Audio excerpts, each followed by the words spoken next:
Hello everyone, मेरा नाम रेहान है और इस वीडियो में हम लोग डीएलएड सेकेंड ईयर का आपका सब्जेक्ट S6 जो कि पैडागोजी ऑफ इंग्लिश है उसको कंप्लीट वन शॉट में जो है क्लियर करेंगे। तो फुल लेक्चर आप लोगों को मिल रहा होगा जिसमें हम लोग पैडागोजी ऑफ इंग्लिश पढ़ रहे होंगे और अगर आपका S9 में भी पैडागोजी ऑफ इंग्लिश है तो सेम क्वेश्चन रहता है, पढ़ सकते हैं। अभी हम लोग टॉप जो है 15 जो है टॉपिक्स देखेंगे और उसी 15 टॉपिक्स से आपके क्वेश्चंस रहते हैं एग्जाम में। अगर इसको आप बढ़िया से समझ लेते हैं तो एग्जाम में आप खुद से लिख करके आ जाओगे बढ़िया तरीके से। चलिए हम वीडियो को शुरू करते हैं। सबसे पहला जो हमारा टॉपिक है वो है principle of teaching second language, यानी सेकेंड लैंग्वेज जो होता है वो सीखने का प्रिंसिपल क्या होता है। सबसे पहले समझना होगा कि सेकेंड लैंग्वेज क्या होता है। फर्स्ट लैंग्वेज वो होता है जो मदर टंग होता है हमारा, जो हम सबसे पहले सीखते हैं, जो अपने आप सीख लेते हैं। आप लोग एक्वाजिशन वर्सेस लर्निंग पढ़े होंगे फर्स्ट ईयर में, तो एक्वायर्ड जो करते हैं उसको फर्स्ट लैंग्वेज कहते हैं और सेकेंड लैंग्वेज जो है उसको लर्निंग कहते हैं, जो हम लोग स्कूल में आकर के सीखते हैं। जैसे कि एग्जाम्पल के तौर पे इंग्लिश हम लोग सीखते हैं, इसीलिए इसको सेकेंड लैंग्वेज कहा जाता है। तो second language teaching should be learner centred and meaningful. Second language learning कैसा होना चाहिए, टीचिंग कैसा होना चाहिए, लर्नर सेंटर्ड होनी चाहिए और मीनिंगफुल होनी चाहिए, यानी कि उसको पढ़ाने के बाद जो है बच्चों में कुछ डेवलप होना चाहिए। मीनिंगफुल का मतलब वही होता है। Student learn best when they actively use the language in real life situation. कह रहा है कि अगर बच्चा को सिखाना है ना तो वो जब तक यूज नहीं करेगा लैंग्वेज को तब तक नहीं सीख सकता है। तो एक इंसान को या फिर एक बच्चे को आप किस तरह से एज अ टीचर के रूप में सेकेंड लैंग्वेज सिखा सकते हैं, उसके लिए कुछ मेन पॉइंट्स हैं। सबसे पहले आपको देखना होगा कि जो भी आप सिखा रहे हो वो मीनिंगफुल होना चाहिए। एक्टिव पार्टिसिपेशन, यानी कि बच्चा को जो है वो लैंग्वेज, जैसे कि एग्जांपल के तौर पे हम लोग इंग्लिश को ही लेके चलेंगे अभी, क्योंकि इंग्लिश पैडागोजी है तो इंग्लिश सिखा रहे हैं, तो इंग्लिश बोलना भी जो है एक्टिवली उसको बुलवाएंगे, कोई चीज़ करके लिखवाएंगे, उसको जो है पढ़ने के लिए कुछ मटेरियल देंगे इंग्लिश में और फिर उसको सुनाएंगे भी ऑडियो के फॉर्म में, या फिर हम ही उसको पढ़ के कुछ सुनाएंगे। तो चारों तरह का जब उसको इनपुट मिलेगा तो वो खुद ब खुद जो है इंग्लिश सीख लेगा, एक्वायर कर लेगा। सिंपल से कॉम्प्लेक्स की तरफ चलेंगे हम लोग। पहले सिंपल वर्ड्स उसको समझाएंगे, उसके बाद जो है धीरे धीरे कॉम्प्लेक्स वर्ड को समझाएंगे, हैबिट को फॉर्म करवाएंगे, मोटिवेट करेंगे। बच्चों को जो है मोटिवेशन बहुत ज़्यादा ज़रूरी होती है, तो हम लोग जो है एक्सटर्नल मोटिवेशन दे सकते हैं कि ब्रो अगर तुम इंग्लिश सीख लेते हो तो बढ़िया हो जाएगा, ये हो जाएगा, तुम हायर एजुकेशन में काम आएगा तुम्हारा, ये जो है अगर तुम फॉरेन जाते हो तो वहाँ पे किसी से बात कर सकते हो। ये सब चीज़ उसको फ़ायदा गिनवाएंगे तो समझ में आ जाएगा। पॉजिटिव एरर करेक्शन जो है, यानी कि एरर जो है वो ऐसा नहीं है कि लर्निंग में प्रॉब्लम है। एरर जो है वो दिखाता है कि यहाँ पे जो है गैप है, इसको फिल किया जा सकता है। तो एरर को हमेशा हमें पॉजिटिव वे में लेना है कि बच्चा जब भी गलती करे तो उसको वहाँ पे सिखाना है, वहाँ पे जो है वहाँ पे रिमीडियल टीचिंग देना होता है एरर के बाद। ऐसा नहीं है कि एरर हुआ तो 10 थप्पड़ खींच दिए, बच्चा को समझ में आ गया उसको, ऐसा कुछ नहीं करना है। पॉजिटिव करेक्शन करना है उसका। लर्नर फ्रेंडली इन्वायरमेंट बनाना है, जैसा कि आपको बताया ही जाता है कि चाइल्ड सेंटर्ड जो है क्लासरूम बनाना है, उसी को हम लोग लर्नर फ्रेंडली इन्वायरमेंट कहते हैं, जहाँ पे फियर फ्री इन्वायरमेंट हो, स्ट्रेस फ्री इन्वायरमेंट हो, यानी कि मार पीट नहीं रहे हो, बच्चे को आराम से पढ़ा रहे हो, उस तरह का कुछ। रीडिंग स्किल जो है, रीडिंग स्किल से भी बहुत ज़्यादा क्वेश्चन आता है। रीडिंग स्किल में क्या क्या है वो चीज़ देखेंगे। Reading is the ability to understand written language. Reading क्या है कि जब हम कोई लैंग्वेज जो लिखा हुआ है, जो भी जैसे कंप्यूटर पे लिखा हुआ हो या फिर पेज पे लिखा हुआ हो, उसको जब हम पढ़ते हैं that is called reading skill, और उससे समझते भी है। ऐसा नहीं है कि कुछ पढ़ लिया और समझ में ही नहीं आया, समझने में जब आ गया तो उसको हम लोग रीडिंग स्किल कहेंगे। It's develop vocabulary, comprehension, fluency and critical thinking. Key points क्या है, इंटेंसिव रीडिंग और एक्सटेंसिव रीडिंग में बहुत बार अंतर पूछ देगा। इंटेंसिव रीडिंग वो होता है जो हम लोग इंटेंस होकर के, यानी कि बहुत ज़्यादा उस पर फोकस होकर के पढ़ाई करते हैं। जैसे कि एग्ज़ाम से पहले आप एक दिन पढ़ते हो, उसको इंटेंसिव रीडिंग कहते हैं। या फिर आप जो है कोई अंडरस्टैंडिंग के लिए, डीप अंडरस्टैंडिंग के लिए कुछ पढ़ रहे हो, उसको हम लोग इंटेंसिव रीडिंग कहते हैं। एक्सटेंसिव रीडिंग में आ जाता है इंजॉयमेंट के लिए, प्लेजर के लिए पढ़ना, जैसे कि ये स्टोरी, कोई कहानी पढ़ रहे हैं या फिर न्यूज़पेपर पढ़ रहे हैं, वैसे मज़े के लिए बस ऊपर ऊपर देख लिए, उसको हम लोग एक्सटेंसिव रीडिंग करते हैं, जिसमें हम लोग दिमाग नहीं ज़्यादा लगाते हैं, वैसे ही मज़े के लिए पढ़ते हैं। लाउड रीडिंग में जब आप जोर जोर से किसी चीज़ को पढ़ रहे होते हो हो, that are called loud reading. Silent reading में आप जो है धीरे धीरे पढ़ते हो, साइलेंट रीडिंग अंडरस्टैंडिंग के लिए होता है, और लाउड रीडिंग जो है वो प्रोनाउंसिएशन को बढ़िया करने के लिए होता है। लेकिन रॉड रीडिंग जो होता है वो शॉर्ट टेक्स्ट, यानी कि छोटा कोई टेक्स्ट लिखा हुआ है, छोटा पैराग्राफ है, उसको पढ़ने के लिए हम लोग लाउड रीडिंग का यूज करते हैं, और लॉन्ग टेक्स्ट है, बहुत बड़ा टेक्स्ट है, उसके लिए हम लोग साइलेंट रीडिंग का यूज करते हैं। Reading habit improves language skill. जब हम लोग पढ़ते हैं तो लैंग्वेज भी हमारा बढ़िया होता है, चाहे जो भी लैंग्वेज में पढ़े वो लैंग्वेज हमारा बढ़िया होगा। अब है stages of teaching reading. Okay, कह रहा है कि रीडिंग को सिखाने का क्या क्या स्टेज है। Reading should be taught systematically, बहुत बढ़िया। कौन सा सिस्टम होना चाहिए, तो स्टेजेस में होता है प्री रीडिंग। प्री रीडिंग में पहले हम लोगों को इंट्रोडक्शन करवाना होता है। जैसे कि मान लीजिए कि हम आज अपने क्लासरूम में गए और हमको पढ़ाना है पैडागोजी ऑफ इंग्लिश। तो पैडागोजी ऑफ इंग्लिश पढ़ाने से पहले हम बताएंगे कि पैडागोजी ऑफ इंग्लिश होता क्या है। इंग्लिश का मतलब तो आप जानते ही हो, और पैडागोजी का मतलब होता है कि आप किस मेथड, किस एबिलिटी, किस स्किल का यूज करके बच्चों को समझाते हो, डैट इज कॉल्ड पैडागोजी, यानी मेथड को ही पैडागोजी कहते हैं। ओके, तो उसी इसको हम लोग क्या बोलेंगे, इंट्रोडक्शन को प्री रीडिंग कहेंगे, यानी रीडिंग से पहले का चीज। वाइल रीडिंग कहते हैं कि अंडरस्टैंडिंग, अभी जो हम आपको करवा रहे हैं, रीड करके ही करवा रहे हैं, तो इसको हम लोग वाइल रीडिंग एक्टिविटी कह देते हैं। इसमें अंडरस्टैंडिंग होनी चाहिए, यानी जो भी आप पढ़ रहे हो वो समझ में आनी चाहिए, आप जो है उस पर रिस्पॉन्स कर पाओ, ऐसा कुछ। पोस्ट रीडिंग का मतलब होता है कि जब आप पढ़ लिए तो उसके बाद आप डिस्कशन कर रहे हो, या फिर क्वेश्चन प्रैक्टिस कर रहे हो, ब्रेन स्टॉर्मिंग कर रहे हो, रिफ्लेक्ट कर रहे हो, मेटाकोग्निशन कर रहे हो, ये सब पोस्ट रीडिंग एक्टिविटी का जो है एग्जाम्पल है, जिसमें डिस्कशन, इवैल्यूएशन, मेटाकोग्निशन ये सब आता है। अब हम लोग फोर्थ टॉपिक की तरफ बढ़ेंगे, जो कि है डेवलपिंग रीडिंग स्किल, यानी रीडिंग स्किल किस तरह से डेवलप होगा। Teacher should provide interesting reading materials and regular practice. जब आप अपने स्कूल में जाओगे, बच्चों को रीडिंग स्किल सिखाना होगा, यानी उसको पढ़ने के लिए सिखाओगे, कोई भी सब्जेक्ट, चाहे वो हिंदी हो या फिर इंग्लिश हो या फिर उर्दू हो, संस्कृत हो, तो आपको मटेरियल देना है, यानी कि कोई बुक दे दिए या फिर स्टोरी दे दिए, तो उससे बच्चा जो है सीख पाएगा। वेज क्या क्या है, यानी सिखाने का क्या क्या तरीका है। स्टोरी बुक से दे सकते हैं आप, न्यूज़पेपर दे सकते हैं, लाइब्रेरी रीडिंग, यानी लाइब्रेरी में बहुत सारे बुक्स होते हैं, उसको दे सकते हैं। पिक्चर रीडिंग, पिक्चर रीडिंग होता है नॉर्मली ये कि उसमें कुछ लिखा नहीं होता है, बस आप एक पिक्चर दे देते हो। जैसे कि एक पिक्चर है जिसमें जो है एक मदर है, वो अपनी बेटे को फीड करवा रही है, मिल्क या फिर कुछ भी और फीड करवा रही है, तो वो चीज़ अगर आप एक पिक्चर दे दिए तो उसको वो डिस्क्राइब करेगा, उसमें भी रीडिंग स्किल उसकी बढ़िया होती है। वोकैबुलरी सपोर्ट आप दे सकते हो, यानी वर्ड वगैरह उसको समझा सकते हो। और reading allowed and silent reading करवा कर के भी बच्चों को रीडिंग सिखा सकते हो। अब है राइटिंग स्किल। राइटिंग स्किल भी बहुत ज़्यादा जो है इंपॉर्टेंट है। ये चारों स्किल जो है, रीडिंग, राइटिंग और लिसनिंग, स्पीकिंग, इससे एक एक क्वेश्चन जो है आता ही आता है लगभग। तो writing is a process of expressing idea in a clear and organised manner. Writing क्या है कि जब आप अपने आइडियाज़ को, फीलिंग को या फिर इंफॉर्मेशन को रिटन फॉर्म में दूसरों को पहुंचाते हो, और वो उसको पढ़ करके एक्सट्रैक्ट कर पाता है, और वो अंडरस्टैंडिंग बढ़िया होता है। थोड़ा सा लाइट मेरा चला गया है, तो 1 मिनट के लिए हम ब्रेक लेंगे।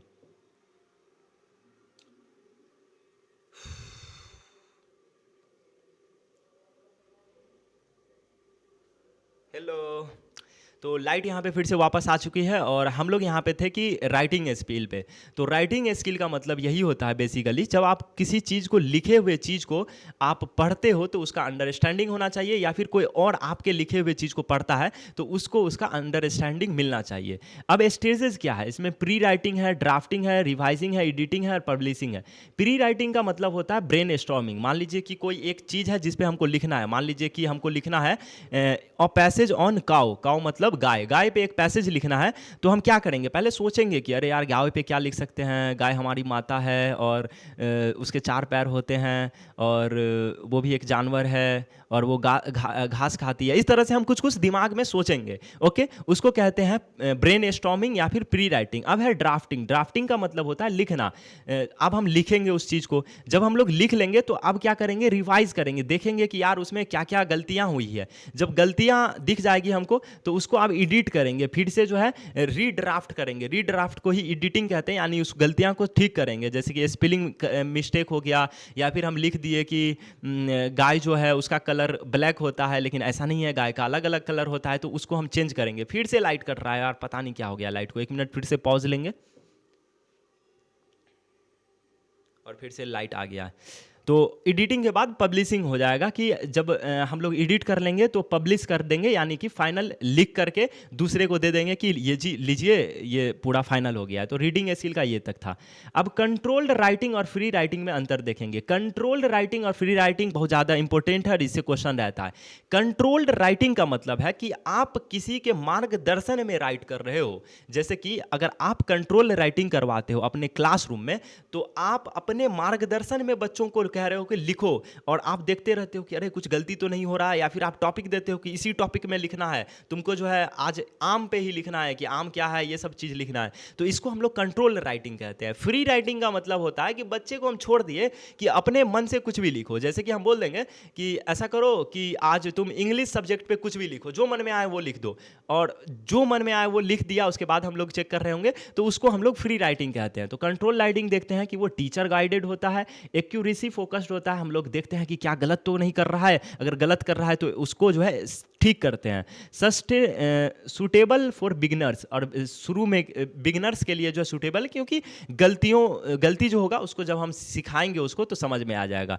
फ्री राइटिंग का मतलब होता है इंडिपेंडेंट राइटिंग, क्रिएटिविटी फोकस्ड होता है। जब आप फ्री छोड़ दोगे तो वो अपना दिमाग लगाएगा तो क्रिएटिविटी बढ़ेगा, ऑब्वियस सी बात है। बुल्ड्स कॉन्फिडेंस एंड फ्लुएंसी बढ़ेगा और कॉन्फिडेंस भी बढ़ेगा जब हम लोग फ्री राइटिंग करने का मौका देंगे अपने बच्चों को। अब है oral communication and speaking skill. Speaking is the ability to communicate ideas, thoughts and spoken language. Communication क्या है या फिर स्पीकिंग स्किल क्या है? जैसे कि हम अभी बोल रहे हैं तो जो आइडियाज़ है, फीलिंग है, इंफॉर्मेशन है, वो चीज़ हम आपको पहुंचा रहे हैं ओरल फॉर्म में, और आप उसको समझ पा रहे हैं। इसी को हम लोग कहेंगे स्पीकिंग स्किल या फिर कम्युनिकेशन स्किल, कि मेरे बोले हुए चीज़ को अगर आप समझ पा रहे हो, मेरे एक्सप्रेशन को आप समझ पा रहे हो, फीलिंग को समझ पा रहे हो, that is called speaking skill. तो स्ट्रैटेजीज क्या होगा? रोल प्ले हम करवा सकते हैं बच्चों को सिखाने के लिए, story telling, group discussion, pair walk, picture description और डिबेट करवा सकते हैं। डिबेट का मतलब होता है कि दो बच्चे इधर से, दो बच्चे इधर से कोई टॉपिक पे एक दूसरे को लड़वा देंगे बातों से, दैट इज कॉल्ड डिबेट। अब लिसनिंग स्किल आएगा। लिसनिंग स्किल का मतलब होता है सुनना, किसी की बातों को सुनकर उसका मीनिंग समझना। जैसे कि हम एक जो है 20 मिनट से लगातार बोले जा रहे हैं और आप सुने जा रहे हो, अगर आप सुन करके इसका कुछ अंडरस्टैंडिंग आप में बढ़ रही है, आपका जो है कोग्निटिव डेवलपमेंट हो रहा है, तो बिल्कुल आपका लिसनिंग स्किल बढ़िया है और आप समझ पा रहे हो। तो लिसनिंग इज द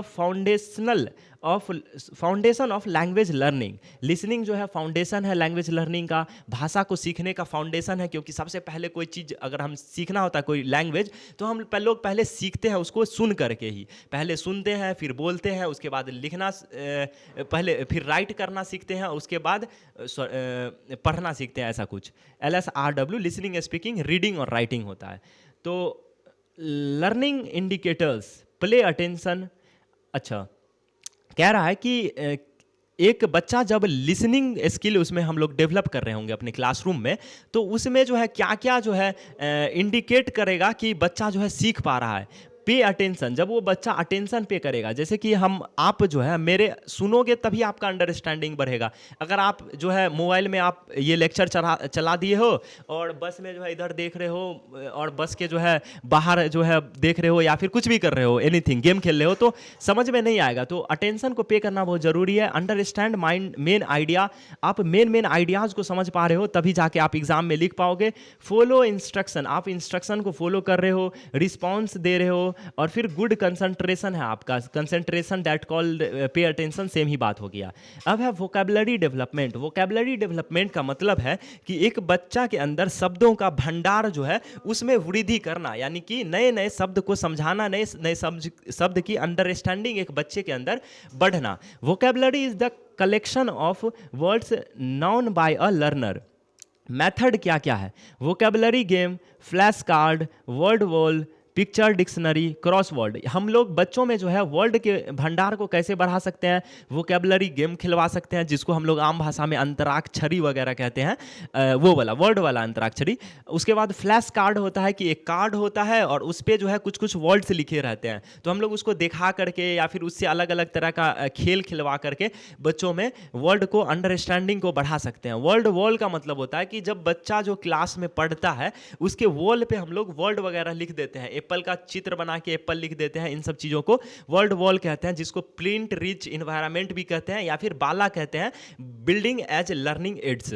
अब हम लोग क्रॉस वर्ड की बात करेंगे। क्रॉस वर्ड भी कुछ ऐसा ही होता है, वर्ड एसोसिएशन और रीडिंग हैबिट वगैरह से हम लोग वर्ड वोकेबलरी को बढ़ा सकते हैं अपने बच्चों में। अब नेक्स्ट टॉपिक है हमारा ग्रामर टीचिंग। ग्रामर टीचिंग जो है इसको एक आप जो है अगर मीनिंगफुल कॉन्टेक्स्ट में करते हैं तो ही जो है ये बढ़िया है, वरना ये मना किया गया है एनईपी वगैरह में कि ग्रामर को जो है रटवाना नहीं है, रटवाना मेमोराइजिंग और ड्रिलिंग वगैरह ये सब नहीं करवाना है कि आप प्रेजेंट टेंस पास्ट टेंस को रटवा रहे हो कि V1 + V2 + V5 ऐसे करके कुछ कुछ, ये सब फालतू चीज़ है, वह याद चीज़ है। ग्रामर जो है वो बच्चा में अपने आप जो है वो डेवलप होता है, जैसे कि नोम चॉम्स्की चचा कहे थे, आप लोग जानते होंगे Noam Chomsky universal grammar LAD वगैरह वो दिए थे, लैंग्वेज एक्विजिशन डिवाइस, जो 1 से लेकर के 5 साल के बच्चों में जो है अपने आप जो है लैंग्वेज को सीखने की innate ability to acquire language होता है उन लोगों में। ये सब चीज़ चॉम्स्की चचा बोले थे, उन्होंने ही बोला था यूनिवर्सल ग्रामर की ग्रामर जो है अपने आप बच्चा सीख लेता है, उसमें जो है रटवाने की जरूरत नहीं होता है, एक मीनिंगफुल कॉन्टेक्स्ट में हम ग्रामर को पढ़ा सकते हैं। Grammar should be taught through context instead of isolated rules. एक कंटेक्स्ट में हम पढ़ाएंगे बच्चों को ग्रामर, आइसोलेटेड रूल्स वगैरह में नहीं, रटवा रटवा के नहीं। इंटरेस्टिंग मेथड क्या क्या हो सकता है, स्टोरीज के जरिए, डायलॉग के जरिए, गेम्स के जरिए, पिक्चर्स के जरिए, रोल प्ले के जरिए या फिर रियल लाइफ एग्जांपल्स के जरिए हम लोग ग्रामर्स को पढ़ा सकते हैं। अब जो नेक्स्ट हमारा है वो है साइलेबल डिवीजन। साइलेबल कहते हैं कि वर्ड को तोड़ना, जैसे कि एप्पल है तो एप्पल को एक साथ हम बोल सकते हैं, जैसे कि है कोई और ले लेते हैं, जैसे माई सेल्फ है तो माई सेल्फ, इसको 2 वर्ड में तोड़ सकते हैं, 2 अलग अलग जो है उसमें मतलब छोटे छोटे पार्ट्स में तोड़ सकते हैं, तो जितने पार्ट में तोड़ सकते हैं एक वर्ड को उसका उतना साइलेबल हो जाएगा। और इससे भी क्वेश्चन रहते हैं बिहार DLED के सेकेंड ईयर वाले आपके एग्जाम में S6 में। तो एग्जाम्पल के तौर पे स्टार्ट है तो स्टार्ट में एक ही साइलेबल है, पूछेगा कोई वर्ड दे देगा, पूछेगा साइलेबल कितना है, बस उसको आपको बताना होता है। माई सेल्फ में 2 साइलेबल है, वाटर में 2 साइलेबल है, कंप्यूटर में कंप्यूटर 3 साइलेबल है, बिगिन में बी और गिन 2 साइलेबल है। ये चीज़ देख लीजिएगा आपको, और यही 4-5 शब्द को बस देख लीजिएगा, इतना सही आपका आ रहा होगा एग्जाम में। बिहेवियरिस्टिक और कंस्ट्रक्टिविस्ट अप्रोच क्या है। बिहेवियर, पहले तो हम लोग जानेंगे कि बिहेवियरिस्टिक अप्रोच क्या है। बिहेवियरिस्ट अप्रोच का मतलब होता है नकल करके, इमिटेट करके सीखना, दूसरों को देख देख कर उसका नकल कर करके, इमिटेट कर करके, ड्रिल कर करके, प्रैक्टिस कर करके सीखना, that is called behaviouristic approach. और कंस्ट्रक्टिव अप्रोच में जो है बच्चा खुद से कंस्ट्रक्ट कर पा रहा होता है, जो नॉलेज उसके पास पहले से है उसके बेसिस पे वो अपना दिमाग लगाता है और कुछ ना कुछ नया सीख रहा होता है, कुछ ना कुछ क्रिएटिव कर रहा होता है, उसको हम लोग कंस्ट्रक्टिविस्ट अप्रोच कहते हैं। अब हम लोग देखेंगे कि बिहेवियरिस्टिक अप्रोच क्या है।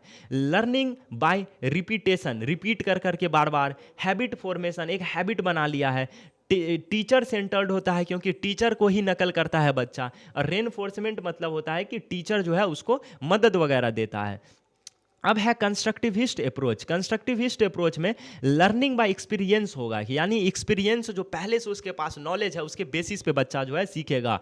स्टूडेंट सेंटर्ड होगा, बच्चा आधारित होगा, बाल केंद्रित होगा, बच्चा खुद ब खुद इस चीज़ को कर लेगा। कंस्ट्रक्टिविस्ट अप्रोच ऑफ लर्निंग जो होता है उसमें बच्चा खुद ब खुद पढ़ाई कर लेता है। प्रॉब्लम सॉल्विंग होगा कि बच्चा जो है ऐसा नहीं है कि कोई समस्या आ गया तो जाके सो जाएगा या भाग जाएगा, नहीं, प्रॉब्लम सॉल्विंग एबिलिटी उसमें आ जाएगा, प्रॉब्लम सॉल्व करने की उसमें जो है क्षमता वगैरह आ जाएगा, एक्टिव लर्निंग हो जाएगी इसमें। अब है नेक्स्ट टॉपिक हमारा structural inductive deductive approach. Structural approach क्या है ये सब, तो सबसे पहले हम लोग देखेंगे कि language through sentence patterns, language through sentence patterns, okay. Inductive approach में जो है कोई चीज़ हम जब सीखते हैं, जैसे कि एग्जाम्पल के तौर पे हम लैंग्वेज को ही सीखते हैं तो पहले एग्जाम्पल और उसके बाद रूल को सीखते हैं। और ये सबसे बढ़िया तरीका होता है इंडक्टिव में कि पहले आपको एग्जाम्पल सिखाया जाता है, उसके बाद आपको डिफिनेशन उसका दिया जाता है, उसके बाद उसका रूल वगैरह सिखाया जाता है। और डिडक्टिव अप्रोच में पहले आपको रूल रटवाया जाता है, उसके बाद एग्जाम्पल दिया जाता है। जैसे कि हम लोग ग्रामर वगैरह ट्रांसलेशन वाला जो ग्रामर ट्रांसलेशन मेथड से इंग्लिश पहले सीखते थे लोग, कि पहले subject plus V1 plus V plus ऐसे करके कुछ कुछ याद करते थे, उसके बाद जो है इंग्लिश सीखते थे। उसको हम लोग डिडक्टिव अप्रोच में रखते हैं कि पहले रूल उसके बाद ग्रामर। अब है कि constant oriented approach. Language is learned through meaningful context rather than isolated grammar. Okay.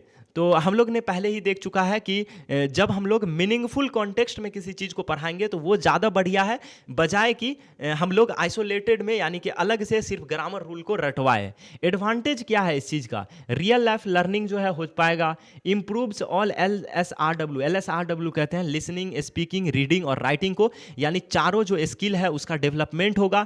Learner centred होता है, कंटेंट ओरिएंटेड अप्रोच, और प्रैक्टिकल कम्युनिकेशन जो है, जिसमें प्रैक्टिकल कम्युनिकेशन का मतलब है कि रियल लाइफ में किसी दो बंदों को हम भिड़ा देंगे और बोलेंगे तुम दोनों आपस में बात करो और एक दूसरे की बात को समझो। That is called practical communication. हमारा लास्ट टॉपिक है डेवलपिंग ऑल स्किल, LSRW। एक भाषा को सीखने के लिए, एक लैंग्वेज को सीखने के लिए ये चारों स्किल का डेवलप होना बहुत ज़्यादा जरूरी है। LSRW कहते हैं लिसनिंग, स्पीकिंग और रीडिंग और राइटिंग को।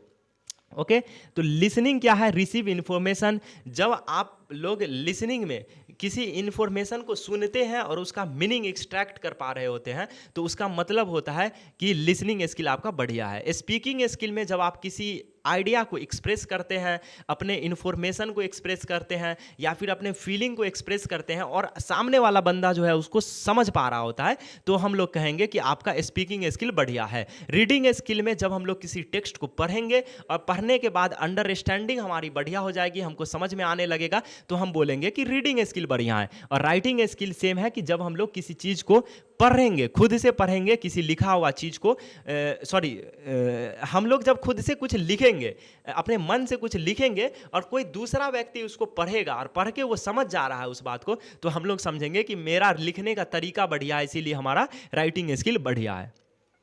अब है क्लासरूम एक्टिविटीज़, क्या क्या करवा सकते हैं इस चारों स्किल को बढ़ाने के लिए? स्टोरी टेलिंग करवा सकते हैं, कन्वर्सेशन करवा सकते हैं, रीडिंग प्रैक्टिस करवा सकते हैं, पैराग्राफ राइटिंग करवा सकते हैं, ग्रुप वर्क करवा सकते हैं और लैंग्वेज गेम्स खिलवा सकते हैं। इन सारे चीज़ों में जो है चारों का चारों स्किल जो है LSRW, लिसनिंग, स्पीकिंग, रीडिंग और राइटिंग, चारों का चारों डेवलप हो जाएगा। और अगर S9 भी अगर आपका पेडागोजी ऑफ इंग्लिश है तो बस इतना पढ़ने के बाद जो है आप S9 का भी एग्ज़ाम दे सकते हैं।